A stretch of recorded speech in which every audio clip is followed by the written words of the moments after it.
नमस्कार, हम है राना और देख रहल बानी मैच बॉक्स। और मैच बॉक्स की टीम जौन बा लगातार दौरा कर रहल बा। जैसे जैसे चुनाव की डेट नजदीक आवता हमनी के दौरा तेज होखल जाता। और आज जौन दौरा बाटे उ दरौली विधानसभा में बाटे। दरौली विधानसभा जौन की सुरक्षित विधानसभा है, यहाँ से सुरक्षित उम्मीदवार होले। अभी वर्तमान में यहाँ माले के विधायक बानी।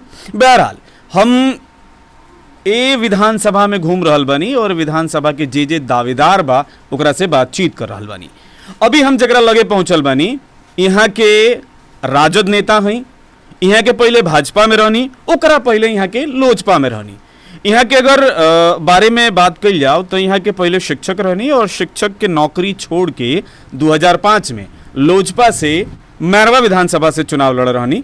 और ओकरा बाद 2015 में यहाँ के भाजपा में रहनी और भाजपा के प्रबल दावेदार रहनी टिकट के, लेकिन टिकट कोनो वजह से यहाँ के ना मिलल तो यहाँ के इंडिपेंडेंट चुनाव लड़ रहनी और यहाँ के अच्छा वोट मिल रहा है। कोनो इहो पता चलल है कि चुनाव के समय यहाँ के बारे में कुछ अफवाह वगैरह वो राजनीतिक जो षड्यंत्र होला उ भई रहे। बहरहाल जौन भी भइल, यहाँ के इंडिपेंडेंट लड़ रहनी। अभी यहाँ के राजद में बानी और राजद में SC/ST प्रकोष्ठ के यहाँ के अभी जिलाध्यक्ष बानी। हमरा साथे बानी चंद्रमा प्रसाद जी, बहुत बहुत स्वागत बराबर। सबसे पहले आप सिवान से चलकर आए यहाँ पर, राणा जी, नीतीश जी और आप तमाम लोगों को मेरे तरफ से बहुत बहुत बधाई और धन्यवाद देते हैं। चंद्रमा प्रसाद जी, हमार एकदम सवाल जौन होला एकदम ठाए ठाए और बेसिक होला। हमार सीधा सवाल कि यहाँ के जनता जौन बिया उ रउरा के वोट काहे दी?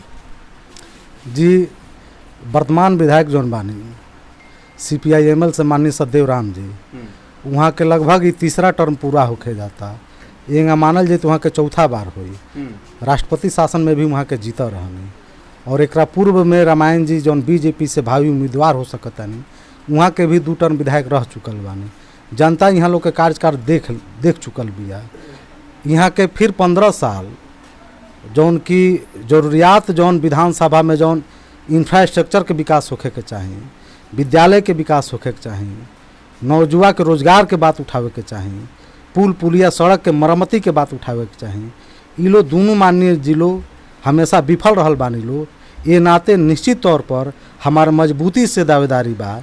और रउआ लोग के बता दी कि रउआ लोग पूरे विधानसभा के तमाम ब्लॉक, 3 गो ब्लॉक के तमाम पंचायतों में रउआ लोग जाएम तो रउआ लोग पाएम कि निश्चित तौर पर ये बेरी राष्ट्रीय जनता दल के लोग मन बना चुकल बा। और ख़ास करके जुआ चेहरा के नाते और हम अगली बार जौन मजबूती से लड़ रहनी, जौन के एगो साजिश के तहत हमरा के हरावल गईल, ये चलते भी जनता काफ़ी दुख महसूस करतिया और ओकर भरपाई ये आवे वाला चुनाव में निश्चित तौर पर करी। वो सहानुभूति वो जनता के बीच हमरा के मिल रहल बा।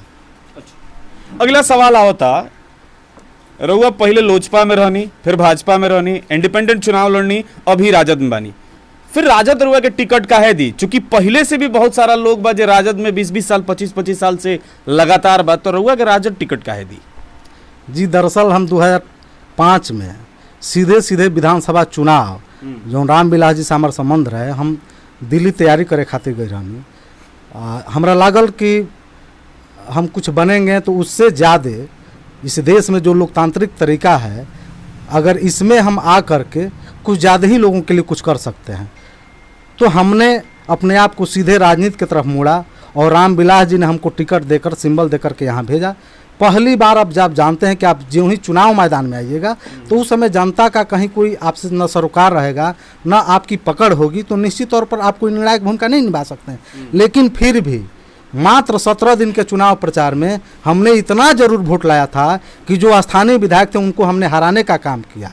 लेकिन उसके बाद जिस सिंबल से हम आए, लोक जनशक्ति पार्टी से, हमने लगातार, हम जानते थे कि यहाँ भले वह व्यक्ति हार गया हो CPI-ML का, लेकिन अगला बार फिर उन्हीं से लड़ाई होगा। इसलिए ग्रास रूट पर जिस तरह से CPI-ML के माननीय सत्यदेव राम या उनका जो संगठन है, ग्रास रूट पर जो लोग काम करते हैं, ठीक उसी तरह से हमने पटना दिल्ली का न चक्कर लगा करके तब तक नया परिसीमन बदल गया, दरौली विधानसभा हो गया। संयोग से मेरा ब्लॉक भी उसमें आ गया, इसलिए ये मेरा होम विधानसभा हो गया। फिर लगातार हमने 5 साल मेहनत किया। कि ताकि 2010 तक हमने एक मिशन बना के, एक टारगेट बना करके, सिस्टम बना करके हमने संगठन को खड़ा किया मजबूती से और लगे।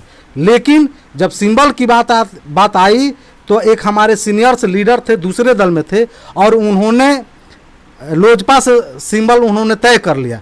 जब हमको पता चला तो हमको काफ़ी दुख लगा कि भाई जो व्यक्ति जिस दल में इतनी मेहनत से, लगन से लगा हुआ है, परिश्रम कर रहा है, और जब मजदूरी देने की बात आई तो दूसरे दल को दिया गया। कहीं ना कहीं पार्टी हमारे साथ विश्वासघात की। अंत में हमको लगा, और बीजेपी के लोग, जो बीजेपी को जो मजबूत यहाँ से लोग थे, उनको लग रहा था कि बीजेपी के जो वर्तमान प्रत्याशी थे वो नहीं निकाल पाएंगे, तो उन्होंने हमको कहा, और हमको भी लगा कि उस समय नरेंद्र मोदी जी बार बार बाबा साहब का नाम लेते थे, संविधान की मजबूती पर नाम लेते थे, भ्रष्टाचार मुक्त भारत बनाने की बात करते थे। तो लगा, हमें भी लगा, जिस तरह से तमाम नौजवानों को लगा था देश में, तो हम भी उनके जुमले में फंस गए। और हमको लगा कि नया देश, नई सोच, मोदी जी आएंगे, कुछ नया चीज़ करेंगे, तो हमने बीजेपी ज्वाइन किया। लेकिन बीजेपी में फिर वही हाल। बीजेपी में हमने 5 साल, हमने 2010 में कभी बीजेपी के टिकट के लिए अप्लाई नहीं किया, कभी भाजपा कार्यालय में नहीं गया। हम लगातार हमने कहा कि जिस तरह से लोजपा में हमने 5 साल मेहनत किया था, अपनी मजदूरी मांगने आए थे, नहीं दिए, उसी तरह से बीजेपी में 2010 से 15 तक हम लगातार मेहनत करेंगे, जनता के बीच रहेंगे, जनता के हर सवालों का जवाब देंगे, जनता का दुख सुख के साथ रहेंगे, उनकी समस्याओं के साथ रहेंगे, उनकी सवालों को लेकर के हम प्रशासन से जो भी बेहतर हो पड़ेगा हम उनसे उनकी निदान करेंगे। तो इन तमाम मुद्दों को लेकर के हमने पूरे क्षेत्र में लगातार हमने काम किया। लेकिन जो ही 2015 की बात आती है चुनाव का, उस समय फिर सिंबल माननीय रामायण जी को दे दिया जाता है, जबकि रामायण जी का उस समय काफ़ी स्थिति खराब हो चुका था, जनता में पकड़ नहीं था, कार्यकर्ता काफ़ी निराश हो चुके थे। तो बीजेपी के ही कार्यकर्ताओं ने कहा कि आपको चुनाव लड़ना होगा, नहीं तो हम लोग आखिर वोट किसको देंगे। तो हमको लगा कि जब यहाँ निर्दल एमपी बनाया जा सकता है, तो फिर दरौली विधानसभा में निर्दल विधायक क्यों नहीं बनाया जा सकता है। तो हमने उन लोगों के कहने पर हमने मैदान में उतरा। और आप पता कर लीजिएगा कि हमने जिस तरह से रूलिंग पार्टियाँ लड़ती है, उसी तरह से चंद्रमा प्रसाद के तमाम जितने शुभचिंतक थे, जितने हमारे लोग थे, सब लोगों ने मजबूती से लड़ने का काम किया। और बता दें कि केवल ये लोग अगर साजिश नहीं रचे होते तो आज स्थिति दूसरा होता, हम तत्कालिक विधायक होते। लेकिन खैर चलिए, कोई बात नहीं। तब जाके हमको लगा कि नहीं, ये लोग भी केवल बात करते हैं, दूसरा मंच पर दूसरे बात करते हैं, लेकिन मंच के नीचे इन लोग की रणनीति दूसरी होती है। ये लोग केवल संस्कार की बात करते हैं, लेकिन ये लोग संस्कारहीन हैं। ये लोग हमेशा साजिश की बात करते हैं, देश को तोड़ने की बात करते हैं। तब जाके हमको लगा, हमने भी अध्ययन किया, तब जाके लगा कि अगर सामाजिक न्याय की लड़ाई लड़ना है, गरीब मजलूमों की बात करना है, दबे कुचलों की आवाज़ बनना है, किसानों की बात करना है, छात्रों की बात करना है, नौजवानों को रोजगार की बात करना है, तो हमको वैसे नेता के साथ जाना चाहिए जो हमेशा दबे कुचले की बात किया। और हमको लगा कि माननीय देश में माननीय लालू प्रसाद यादव जी ही ऐसे नेता हैं, और उनके पुत्र जो डिप्टी सीएम पूर्व के रह चुके हैं माननीय तेजस्वी यादव जी, इनके नेतृत्व में ही बिहार का भाग्य बदला जा सकता है। और तमाम हमारे जो सपने हैं, हमारी जो सोच है कि हम दरौली विधानसभा को विकसित दरौली विधानसभा बनाएं, दरौली विधानसभा एक मॉडल दरौली विधानसभा बने, वो बिहार के मानचित्र पर इस विधानसभा का एक अच्छा लकीर खींचा जाए। तब जाके हमने माननीय लालू प्रसाद यादव जी के नेतृत्व में उनके समक्ष हमने राष्ट्रीय जनता दल का सदस्यता ग्रहण किया। जी, हमार सवाल होइत कि रुआ राउर एजेंडा का बा, रुआ एजेंडा पहले ही बता चुकल बनी, तो हम आगे बढ़तनी। रुआ जिक्र करतनी कि गरीब के, मजलूम के, छात्र के, सब कर विकास के बात करे वाला पार्टी रुआ ज्वाइन के लिए बनी राजद। अगर आज से 15 साल पहले चलल जाओ तो राजद के जौन छवि रहे, ना रोड रहे, ना बिजली रहे, क्राइम के ग्राफ पता ना कहाँ रहे, जौना कि आज तक 15 साल तक नीतीश जी भुनावत आइल बनी सुशासन के सरकार वहाँ के कहतनी। अरे वो लागता कि राजद फिर से आई तो 15 साल पुरान दिन वापस ना आई, या विकास कराई, गुंडागर्दी ना बढ़ी। रोए याद करें, लालू जी के नेतृत्व में जब यह बिहार प्रदेश आया वो समय, और लालू जी जो 15 साल उन्होंने शासन किया, वो आप अध्ययन कर लीजिए। आप सिवान से चलकर आए हैं, आज रोड की स्थिति आपने देखा, भ्रष्टाचार उससे कहीं ज़्यादा चरम सीमा पर है।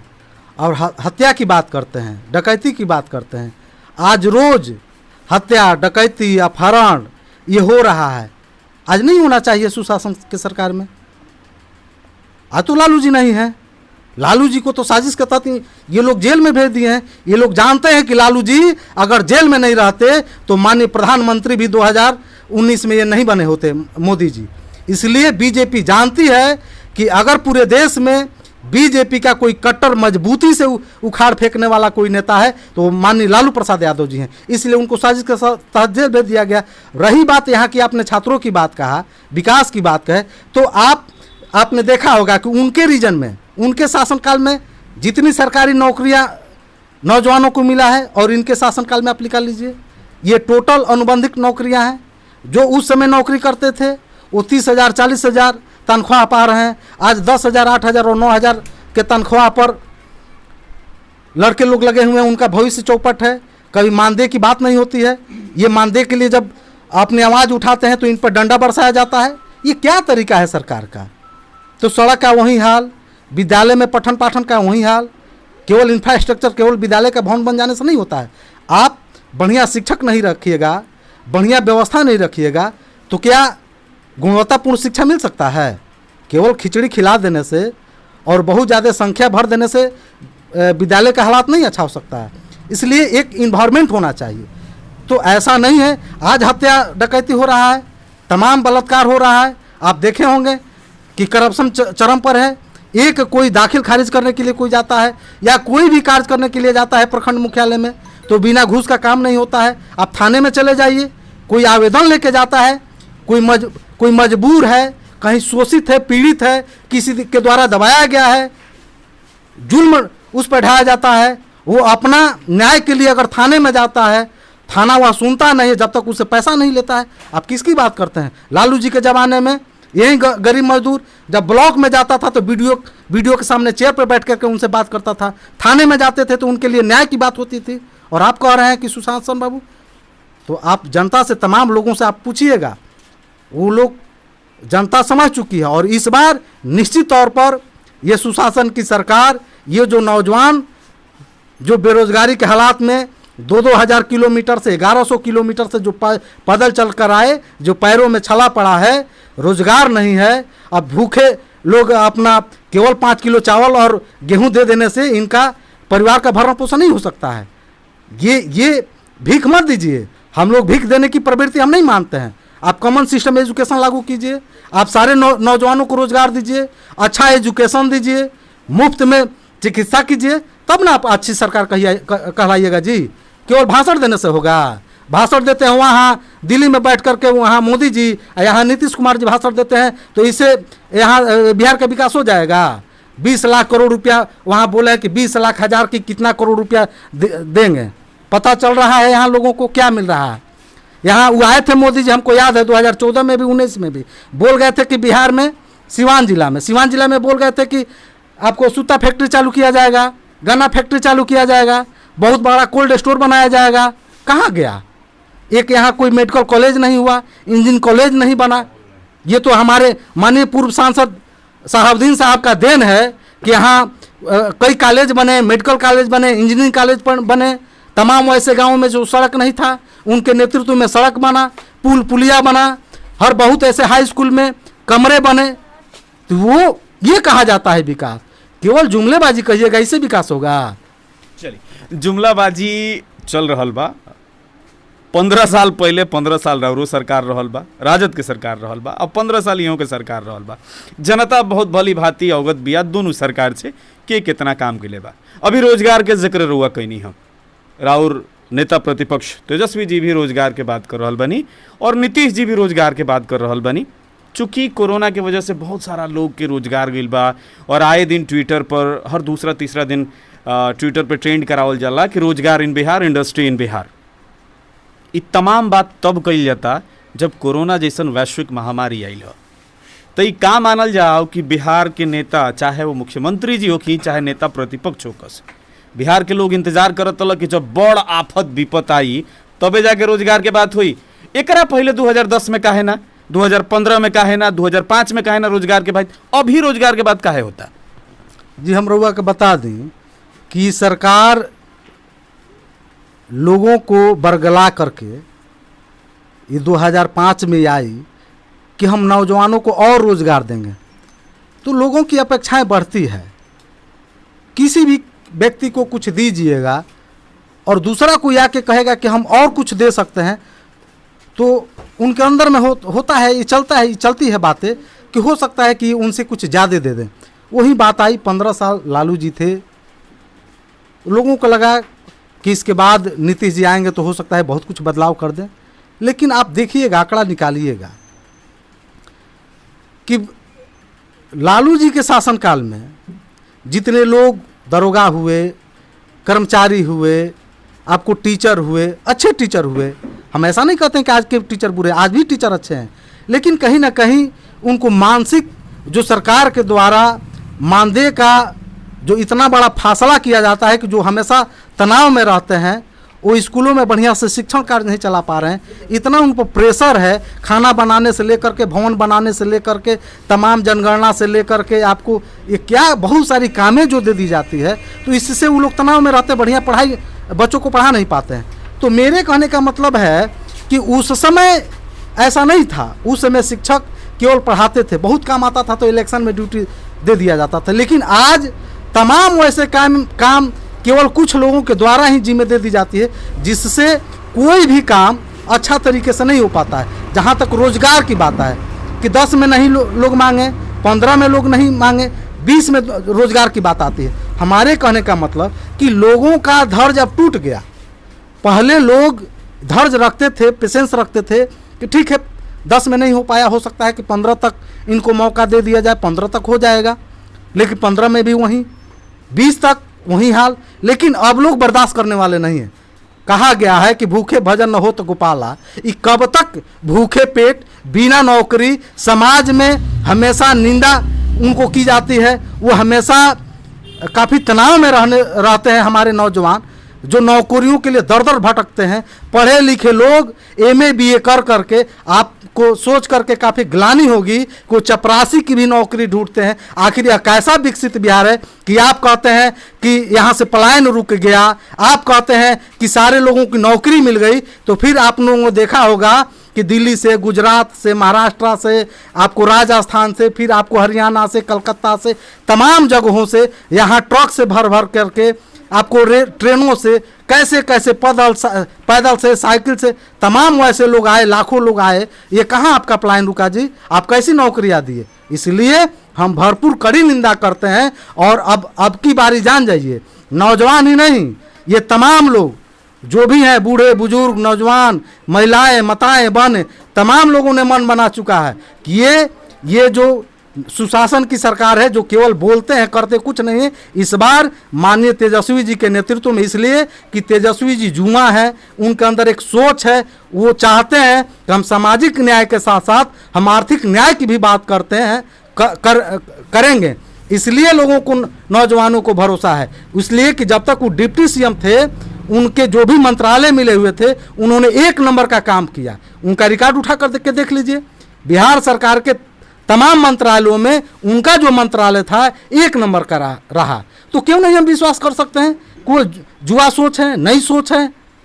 जब लालू जी रेल मिनिस्टर थे तो आपने देखा 20 लाख करोड़ घाटे में जो जा रहा था वह थी रेल, और वह मुनाफे में ला दिए। और आज ये इस देश का जो व्यक्ति कहता था कि देश टूट जाएगा, देश बिखर जाएगा, ये सब बेच रहे हैं। रेल बेच दिए, प्लेटफार्म बेच दिए, आपको हवाई जहाज बेच दिए, तमाम BSNL बेच रहे हैं। आपको यहाँ तक कि LIC की बात थी, उन्होंने ये बेच रहा था। ये देश बेचने के लिए आए हैं कि देश में कुछ इंफ्रास्ट्रक्चर को मजबूत करेंगे, यहाँ के उद्योग धंधे को लगाएंगे। आपने देखा होगा कि अगर इस कोरोना महामारी में अगर सरकारी डॉक्टर नहीं होते तो प्राइवेट डॉक्टर तो सबने अपना क्लिनिक बंद कर लिया था। तो सरकारी डॉक्टर ही जो थे कि इस कोरोना महामारी में उतर करके आए और लोगों का जीवन बचाने का काम किए। तो सारा चीज़ आप प्राइवेट कर दीजिएगा तो क्या जरूरत है? कल इस देश पर कोई बहुत बड़ा संकट आ जाएगा तो रेलवे हड़ताल में चला जाएगा, लोग बंद करके अपने अपने घर चले जाएंगे, तमाम विभाग के लोग चले जाएंगे। तो फिर इस देश का हालात क्या होगा? ये देश चलेगा कैसे? ये इस देश के जो रहनुमा लोग हैं वो केवल नफरत फैला करके देश में हिंदू मुसलमान करके देश को तोड़ने का काम कर रहे हैं। लेकिन अब ऐसा नहीं चलेगा, ये जान जाइए। हम नहीं कहते हैं कि हम राष्ट्र प्रेमी नहीं हैं, सब लोग राष्ट्र प्रेमी हैं, लेकिन वो छद्म राष्ट्र प्रेमी जो कहता है, और वो व्यक्ति कहा था कि अथी पर देश के चारदुआरी पर जो सैनिक हमारे अगर हत्या होगी तो 1 सैनिक हमारे मारे जाएंगे तो 10 सैनिक का सर कलम होगा। और आप देखे होंगे पुलवामा में हमारे 40 सैनिक मारे गए। वो सैनिक किनके परिवार के हैं, किसान किनके परिवार के हैं? इस देश का 80% आबादी गाँव में बसता है। ये देश को स्मार्ट सिटी बनाने से देश विकसित नहीं होगा। आप स्मार्ट गाँव की बात कीजिए, जैसे हमारे माननीय लालू प्रसाद जी ने कहा था। इसलिए जब तक इस देश का किसान मजबूत नहीं होगा, किसान का बेटा जो सैनिक में जाता है और इस देश की रक्षा करने के लिए अपना जान हथेली पर लगा के आपको सीमा पर अपनी जान दे देता है, वो मजबूत नहीं होगा, तब तक यह देश का विकास नहीं होगा। गरीब गुरबे अच्छे से पढ़ेंगे लिखेंगे नहीं, उनकी समुचित इलाज की व्यवस्था नहीं होगा, तो ये देश विकास नहीं कर सकता। ये देश केवल और केवल कुछ कारपोरेट घरानों के हाथों में ये माननीय मोदी जी ने बेच चुका है। और यहाँ का लोकतांत्रिक जितनी भी व्यवस्था है, चाहे वो CBI हो, चाहे ED हो, चाहे सुप्रीम कोर्ट हो या चुनाव आयोग हो, तमाम वैसे जो लोकतांत्रिक स्तंभ को मजबूत करने वाली संस्थाएं हैं, तमाम संस्थाओं को इन्होंने हैक कर लिया है। और तमाम वैसे संस्थाओं को हैक करके देश को काफ़ी अंधकार में ले जाने का काम कर रहे हैं। लेकिन अब इस बार जान जाइए कि पूरी देश की जनता इनकी चाल को समझ गई है। अब इसे बर्दाश्त लोग नहीं करेगा और निश्चित तौर पर बिहार की गद्दी से नीतीश कुमार और बीजेपी की विदाई तय है। और माननीय मुख्यमंत्री माननीय हमारे तेजस्वी प्रसाद यादव जी भावी मुख्यमंत्री बनेंगे। और हमारे नेता और बिहारी चौधरी जी, सिवान के माननीय पूर्व सांसद साहबदीन साहब, माननीय हेनाब साहब जी, रघुनाथपुर के विधायक हरशंकर यादव जी, परमात्मा राम जी का हाथ मजबूत होगा और सिवान भी बिहार के साथ साथ काफ़ी मजबूती से आगे बढ़ेगा। और आपको हम बता दें कि बिहार में जितना विकास होगा, कहीं उसके दोगुनी विकास हम लोग सिवान की धरती पर करेंगे, हम आपको बता देना चाहते हैं। चलिए, हमनी के बातचीत में देश और राज्य के मुद्दा पर ज़्यादा फोकस करते हैं। जब बहरहाल हमनी के फोकस कर जाओ थोड़ा सा दरौली विधानसभा पर। दरौली विधानसभा के कौन बड़ा मुद्दा बा जौन रौरा लगता कि सबसे पहले हल करे के जरूरत बा? जी, आप देखे होंगे कि 3 प्रखंड जो है दरौली विधानसभा में आते हैं, और तीनों प्रखंड में हमको लगता है हम लोग बहुत जब छोटे थे तो जो आज हाई स्कूल है आज वहीं तक है। क्या आज आज़ादी के इतने दिनों तक जो शिक्षा पर बहुत बात की है, वो भी 15 साल के बीच में कहीं कोई कॉलेज नहीं बना। तो निश्चित तौर पर मेरे यहाँ के बच्चे आज भी 20 किलोमीटर दूर 30 किलोमीटर दूर जाके पढ़ाई करते हैं। तो ये ज़रूरी है कि इस विधानसभा में कम से कम एक कॉलेज हो जहाँ साइंस और आर्ट की पढ़ाई हो, इंजीनियरिंग कॉलेज हो, यहाँ एक मेडिकल कॉलेज हो। इनके साथ साथ आज भी वैसे गांव हैं जो आज भी मुख्य सड़क से नहीं जुड़ पाए हैं। और आप जानते हैं कि विकास की पहली सीढ़ी सड़क से होकर गुजरता है। तो इसलिए वैसे गांव जो आज भी सड़क से वंचित हो गया है, उन गांवों को सड़क से जोड़ा जाए। नौजवानों के लिए जो एक खेल के माध्यम से वो अपने आप को चुस्त दुरुस्त रहते हैं, स्वस्थ रहते हैं, उनके लिए भी यहाँ कहीं कोई उचित व्यवस्था नहीं किया गया है। सरकार की पहल कुछ नहीं होती है। इसलिए जो बहुत ऐसे प्रतिभा जो फुटबॉल में क्रिकेट में, वॉलीबॉल में, कबड्डी में, आपको कुश्ती में, बैडमिंटन में, तमाम वैसे खेलों में मेरे यहाँ के ऐसे लोग हैं जो उनको जगह नहीं मिल पाता है, वो आगे नहीं बढ़ पाते हैं। तो उनके लिए भी यहाँ व्यवस्था होनी चाहिए। चिकित्सा के क्षेत्र में व्यवस्था होना चाहिए। और रह गई बात सुरक्षा की भी बात होनी चाहिए। आज भी हमारी माताएं और बहनें थोड़ा सा निकलती हैं तो डरती हैं, सहमती हैं, तो इसकी भी बात होनी चाहिए। दरौली में मुख्य रूप से हमें अस्पताल का और विद्यालय पर पहले फोकस होना चाहिए। ठीक, हमनी के बहुत ज़्यादा लंबा बातचीत नहीं जा कर सकत, चूँकि हमनी के फॉर्मेट जौन बाटे काफ़ी छोटा बाटे और यूट्यूब प्लेटफॉर्म ऑनलाइन प्लेटफॉर्म पे बहुत लंबा बातचीत भी क्यों ना देखेला। तो हमरा के समय देनी और बातचीत कईनी, एक खातिर बहुत बहुत धन्यवाद रुआ के। टिकट केकरा मिली, रउरा पार्टी से अभी फाइनल लिखे रउआ प्रबल दावेदार में मानल जा रहल बानी और जनता भी रउआ साथे भी है, जैसन हम घूमत तनी तो देखे के मिलता। बहरहाल जब तक टिकट फाइनल लिखे हो जात कि केकरा मिलता, चुनाव के डेट फाइनल हो ही चुकल बा और कोरोना दिन पर दिन रोज बढ़ते जाता। ऐसन परिस्थिति में चुनाव और कोरोना के लेके दोनों खातिर दरौली विधानसभा के जनता से का अपील करे के चाहब हमरा चैनल के माध्यम से?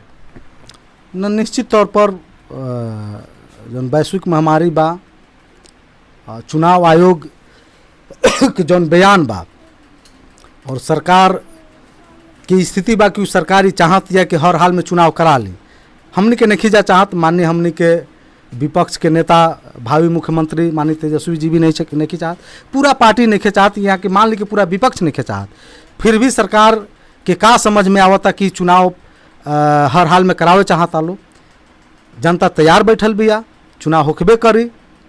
हम यह चाहें कि राष्ट्रीय जनता दल के प्रत्याशी के रूप में जो भी आवे, निश्चित तौर पर एजा से राष्ट्रीय जनता दल के कैंडिडेट के एजा के लोग के जितावे के चाही, ताकि दरौली के नया दरौली, विकसित दरौली बनावे खातिर हमनी के वचनबद्ध बानी जा।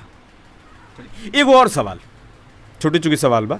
रुआ 2015 में भाजपा में रहनी और भाजपा से टिकट कट गई तो रुआ इंडिपेंडेंट चुनाव लड़ गई रहनी। का एहू बार भी अगर भगवान मत करस कि टिकट कटे, रुआ टिकट जरूर मिले, लेकिन अगर कोनो परिस्थिति बस कोनो मजबूरी बस पार्टी के राउट टिकट काटे के पड़ता, कट गई, तब रुआ का करे? पहले हम रुआ का स्पष्ट बता दी कि कोनो हालात में टिकट अगर नइखे मिलत, चुनाव हम ना लड़े, पार्टी के साथे बानी। जीवन प्रयत्न राष्ट्रीय जनता दल के मजबूती में, राष्ट्र के मजबूती में अपन एक एक खून के कतरा बहावे खातिर हम तैयार बानी। टिकट कोनो बहुत बड़ा मायने नहीं खे, विधायक एमपी कोनो बहुत बड़ा मायने नहीं खे, लेकिन निश्चित तौर पर ये जाके जनता के जौन सोच समझदारी बा ए पर खरा उतरे के चाही। और पार्टी के अगर ऐसा दिशा निर्देश होता, पार्टी के ऐसा आशीर्वाद प्राप्त होता सिंबल के रूप में, तो निश्चित तौर पर हम मजबूती से दरौली विधानसभा के जीत के एजा के लोग के समस्या के समाधान करे खातिर हम आगे रहें। चलिए, बहुत बहुत धन्यवाद रुआ के, रुआ समय देनी और हमरा से बातचीत करनी। उम्मीद करते हैं कि मैच बॉक्स की टीम से रुआ मिलकर अच्छा लागल हुई। जी बहुत बहुत धन्यवाद। रुआ लोग के भी बहुत अच्छा लागल, बहुत अच्छा लागल कि रुआ लोग गाँव में घूम के एजा के तमाम लोग के जौन सोच बा वो अपना माध्यम से, यूट्यूब के माध्यम से लोग के बीच प्रसारित करते हैं, ताकि सोशल मीडिया के तहत तमाम लोग जागरूक हो गए बा, आई संदेश दूर दूर तक जाता। एकरा चलते हम जानत भी रहनी है कि रुआ लोग काफ़ी प्रमुख रूप से, तमाम चैनल भी वाले कि रुआ लोग काफ़ी प्रमुख रूप से गांव-गांव में जाकर के बात के करतन। इसे तहे दिल से हम रुआ लोग के बार बार धन्यवाद देतानी और शुभकामना बधाई देतानी। चलिए, तो ये बातचीत सुननी है दर्शक बंधु, ये जौन बदकही रहा, बदकूचन जौन हमनी के भइल है चंद्रमा प्रसाद जी से, जौन की राजद के नेता बानी और भावी प्रत्याशी बानी दरौली विधानसभा के। बदकही कैसन लागल, हमनी के बदकूचन कैसन लागल, कमेंट करके जरूर बताई। मैच बॉक्स के अभी तक सब्सक्राइब नहीं कैले तो कर ली। वीडियो देखला खातिर बहुत बहुत धन्यवाद।